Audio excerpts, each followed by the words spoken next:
धीरे बोलो, कोई सुन ना ले।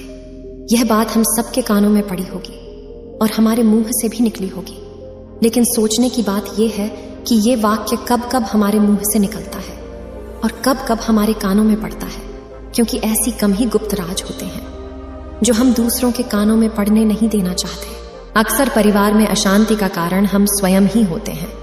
हम इस बात को देख पाएं, भले ना देख पाएं, पर यह असल सत्य है, क्योंकि जाने अनजाने मूर्खतावश हम खुद ही अपनी वो बातें दूसरों को बता देते हैं जो हमें कभी नहीं बतानी चाहिए। और वही बातें जो जाने अनजाने हमने किसी दूसरे के सामने बता दी थी, वही हमारे दुख का कारण बन जाता है, वही हमारे झगड़े का कारण बन जाता है। और फिर बाद में हमें पछतावा होता है कि मुझे ये बात किसी को बतानी नहीं चाहिए थी, मेरी ही गलती हुई कि मैंने जाने अनजाने ये बात सभी को बता दी। इसीलिए आज की जो बौद्ध कहानी मैं आपको सुनाने वाली हूं, उसे सुनने के बाद आपको 7 ऐसी बातें पता चलेंगी जो आपको कभी किसी को नहीं बतानी।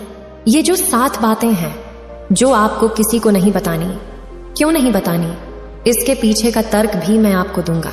और इन 7 बातों के अलावा अगर आपको लगता है कि कोई बात ऐसी है जो मुझसे छूट गई या मैं नहीं बता पाई, तो कमेंट में जरूर बताना, इससे पहले कि आप इस बौद्ध कहानी में खो जाएं। यदि आप महात्मा बुद्ध के विश्वासी हैं तो इन दिव्य उपदेशों को ध्यान से सुनें। इस वीडियो को पूरा अंत तक देखें, वरना बाद में बहुत पछताना पड़ेगा। अपने कीमती समय को फालतू के शॉर्ट्स वीडियो के जगह यहां लगाए, कुछ नया सीखने को मिलेगा। एक समय की बात है, एक नगर में रिंकू नाम कई युवक रहता था। वो युवक बहुत गरीब था, कुछ पैसा नहीं था उसके पास। 2 वक्त की दाल रोटी भी बड़ी मुश्किल से उसको नसीब होती थी। किसी काम की तलाश में दिन रात खोज करने पर भी उसे कोई काम नहीं मिल रहा था। फिर एक दिन उसने अपनी पत्नी के सामने अपनी सारी समस्या बता दी। उसने अपनी पत्नी को कहा कि मैं जिस जगह भी काम मांगने के लिए जाता हूं, तो हर कोई मुझे ये कहकर काम नहीं देता कि हमारे यहां काम की जरूरत नहीं है। मैं काम की तलाश कर करके थक चुका हूं। मुझे समझ नहीं आता कि मैं तुम लोगों का पेट कैसे भरूंगा, अपने बच्चों को कैसे पालूंगा, और ये चिंता मुझे दिन रात खाए जा रही है। यह सुनकर उसकी पत्नी ने कुछ सोचकर कहा कि तुम एक आदमी के पास एक बार ही काम मांगने के लिए जाते हो, और जब वह काम नहीं देता तो तुम दोबारा उसके पास जाते तक नहीं। अगर तुम्हें उनसे काम लेना है तो तुम्हें हमदर्दी जतानी होगी, तुम्हें उनसे हमदर्दी हासिल करनी होगी, अपनी गरीबी दिखानी होगी, ताकि वो लोग तुम्हारी मजबूरी समझकर तुम्हें काम पर रख ले। इसीलिए शर्म मत करो, उन्हें अपनी मजबूरी बताओ, अपनी गरीबी बताओ, और इसी उपाय से तुम काम पा सकते हो। यह बात रिंकू के मस्तिष्क में बैठ गई और अगले दिन काम मांगने के लिए वो उसी सेठ के पास जा पहुंचा जहां पर वो पिछले दिन काम मांगने के लिए गया था। लेकिन इस बार उसने हाथ जोड़कर उस सेठ से प्रार्थना की, उससे विनती की कि वो बहुत गरीब है और उसे काम की बहुत आवश्यकता है। वो जो कुछ भी उसे देंगे उसमें संतुष्ट हो जाएगा, पर कृपा करके मुझे अपने यहां काम पर रख ले। उसकी ये हालत देखकर उस सेठ ने उसे अपने यहां काम पर रख लिया। वो रोज वहां पर काम पर जाने लगा। अंदर ही अंदर वो खुश तो था कि उसे काम तो मिला, लेकिन उसका वेतन दूसरे लोगों से कम मिलता था। वही काम जो दूसरे लोग कर रहे थे, उन्हें ज्यादा वेतन मिल रहा था और इसे कम वेतन मिल रहा था। जब इस बारे में उसने अपने सेठ से कहा, तो सेठ ने कहा कि देखो भाई, तुम्हें काम की जरूरत थी, मैंने तुम्हें काम दिया, मेरा धन्यवाद करने की बजाय तुम मुझसे शिकायत कर रहे हो, यह कैसी भलमनसाहत है। यह सुनकर रिंकू वहीं पर चुप हो गया। बात कहीं ना कहीं सत्य थी, सच थी। सेठ ने तो उसे उसकी मजबूरी के हिसाब से ही काम दिया था और इसीलिए वह उसे अपने अनुसार ही वेतन देता था। लेकिन धीरे धीरे उसने ये बात अपने सगे संबंधियों और अपने दोस्तों को भी बताना शुरू कर दी कि उसका सेठ कैसा आदमी है और उसे कितना वेतन देता है। समय बीतता रहा और रिंकू पूरी लगन के साथ अपना काम करता रहा, लेकिन अब परिस्थितियां बदलने लगी थी। सेठ अब रिंकू से दूसरे लोगों से ज्यादा काम लेता था और उनसे कम वेतन उसे देता था। यह बात रिंकू के मन को बहुत खलती थी। वो दूसरों से ज्यादा मेहनत कर रहा है और उनसे कम वेतन पा रहा है। इससे उसके आत्मसम्मान को बहुत गहरी चोट पहुंची। अब धीरे धीरे उसका मन अपने काम से हटने लगा। उसका मन काम में लगता ही नहीं था। जाहिर सी बात है कि ऐसी जगह किसका मन लगेगा जहां आदमी को अपने आत्मसम्मान के साथ समझौता करना पड़े। इसीलिए जल्दी ही उसने अपना काम छोड़ दिया और वह घर पर आकर खाली बैठ गया। अब उसके पास घर का खर्चा चलाने के लिए भी पैसे नहीं बचे थे। इसीलिए उसने अपने सगे संबंधियों और अपने दोस्तों से सहायता मांगनी शुरू की। लेकिन उसके दोस्त उसके सामने तो उसे दया का पात्र समझते थे, उसे दिलासा देते थे, लेकिन पीछे से उसका मजाक उड़ाते थे। वह कहते कि कितना बेवकूफ है, सेठ ने इतना काम लिया और बेचारे को पैसे भी नहीं दिए। अरे हम इसको पैसे दे दें तो ये कल हमारा भी पैसा वापस कर पाएगा, इसकी ऐसी हालत है, काम तो उसके पास कुछ है नहीं, पैसा कहां से लाके देगा। और इसी वजह से रिंकू की हालत दिन ब दिन खराब होती जा रही थी। अब वो दिन रात तनाव में रहने लगा था। वही दोस्त, वही सगे संबंधी जो उसकी अपनी होने का दिखावा करते थे, वो उसे दया का पात्र समझ रहे थे। उन्हें उसके ऊपर तरस आ रहा था। सब लोग आकर उसे ज्ञान तो बहुत देते थे, लेकिन कोई सहायता नहीं करता था। और अक्सर ऐसा ही होता है, ज्ञान देने वाले तो बहुत मिल जाते हैं, लेकिन मदद करने वाले, उंगली पकड़कर, हाथ पकड़कर आगे चलाने वाले कितने लोग मिलते हैं। एक दिन उसे पता चला कि पड़ोस के गांव में एक बौद्ध भिक्षु आया हुआ है जो बहुत ही ज्ञानी है। रिंकू इतना तनाव में था कि उसे कोई रास्ता नजर ही नहीं आ रहा था। इसीलिए जाने अनजाने वो उस बौद्ध भिक्षु के पास पहुंच जाता है। वहां पहुंचकर वो सीधे उनके पैरों में गिरकर होने लग जाता है। वो रोते रोते उन्हें अपनी सारी परिस्थिति बताता है। उसे बताता है कि किस तरह उसके सेठ ने उसका फायदा उठाया और उसके सगे संबंधी उसके साथ कैसा व्यवहार रखते हैं। सारी बातें सुनकर बौद्ध भिक्षु ने उसे चुप कराते हुए कहा कि भंते, ये सारी समस्याएं तुम्हारी बुद्धिहीनता, तुम्हारी मूर्खता के कारण उत्पन्न हुई है।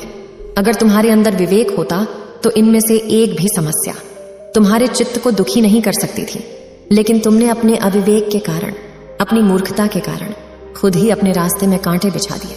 आज मैं तुम्हें 7 बातें बता रहा हूं, जो भूलकर भी किसी को मत बताना, और इन बातों का अनुसरण करते हुए तुम बाहर से मिलने वाले दुखों को तो दूर कर ही सकते हो जो बेवजह दुनिया की वजह से तुम्हारे अंदर पनपते हैं। पहली बात जो किसी को नहीं बतानी चाहिए वो है अपनी मजबूरी। अपनी मजबूरी का दिखावा करके दूसरों का दया पात्र बनके उनकी सहायता लेने की गलती कभी मत करना। हो सकता है कि आज वो तुम्हारी मजबूरी देखकर तुम्हारी सहायता कर दे, लेकिन कल वो तुम्हारा फायदा उठाने से भी नहीं चूकेगा। और अगर फायदा भी नहीं उठाया तो दूसरों के सामने तुम्हारा मजाक बनाने में वो आदमी कभी नहीं चूकेगा। इसीलिए कभी भी अपनी मजबूरी का दिखावा मत करो। अगर घर में 2 रोटी है, सूखी रोटी है, तो वहीं खाकर सो जाओ, लेकिन दूसरों को इसके बारे में भनक तक नहीं लगनी चाहिए। जरा आप खुद सोचो, मजबूरी बताने का क्या प्रयोजन होता है एक इंसान का? या तो दूसरों से सहानुभूति हासिल करना चाहता है या उनसे कोई आर्थिक मदद चाहता है।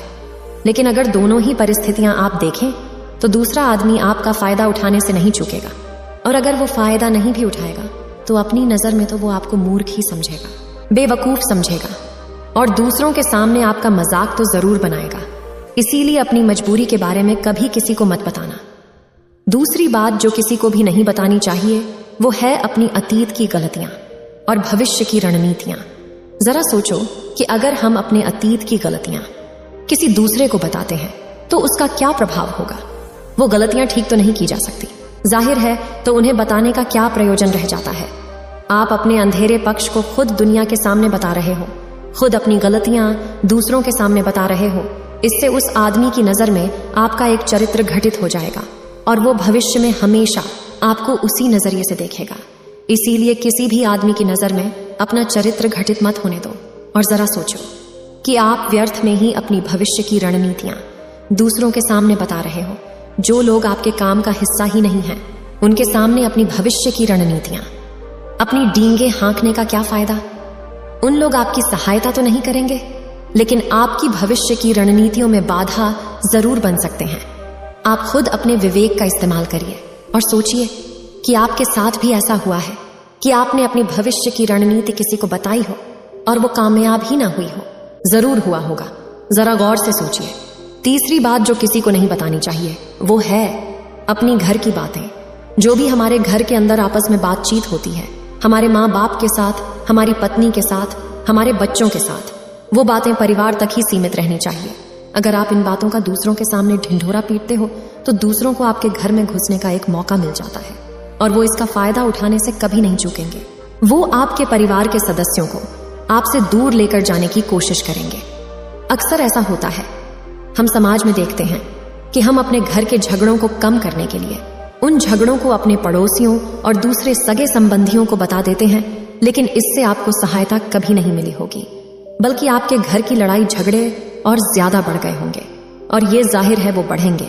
अगर आप अपने माँ बाप की बात दूसरों को बताएंगे तो आपके माँ बाप को बुरा ही लगेगा कि हमारा बेटा हमसे बताए बगैर दूसरों को ये बातें बता रहा है।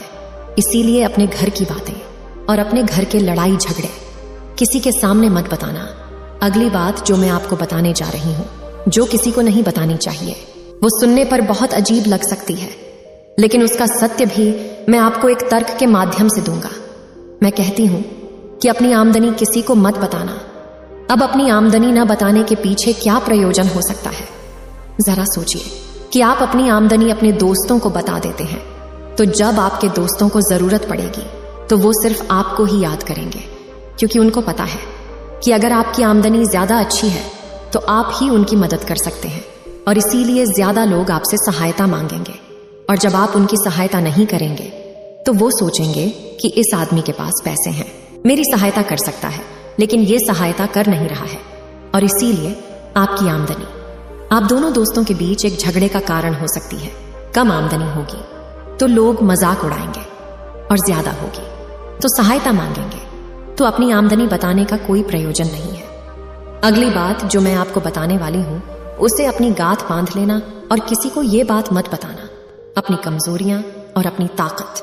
अक्सर इंसान को पता नहीं होता है कि उसकी कमजोरी या उसकी ताकत क्या है, लेकिन अगर आपको अपनी कमजोरी और अपनी ताकत पता है तो पहली बात तो आप बहुत ही बुद्धिमान आदमी हैं, और दूसरी बात कि आपको ये बातें किसी से साझा नहीं करनी है, क्योंकि अगर आपकी कमजोरियां दूसरों को पता चल गई तो आपकी कमजोरियों का फायदा उठाएंगे, और अगर आपकी ताकत पता चल गई तो वही ताकत आपकी कमजोरी बन जाएगी, क्योंकि वो ताकत दूसरे आदमी को पता है, और वो ताकत की काट भी ढूंढ ही लेगा।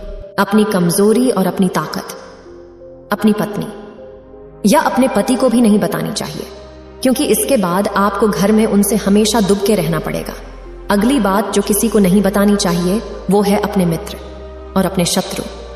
आप अपने मित्रों के बारे में अगर दूसरे लोगों को बताएंगे तो वो आपके मित्रों के साथ अपनी घनिष्ठता बनाकर आपको धोखा दिलवा सकते हैं। आपके गहरे मित्रों को आपसे दूर करने का प्रयास कर सकते हैं।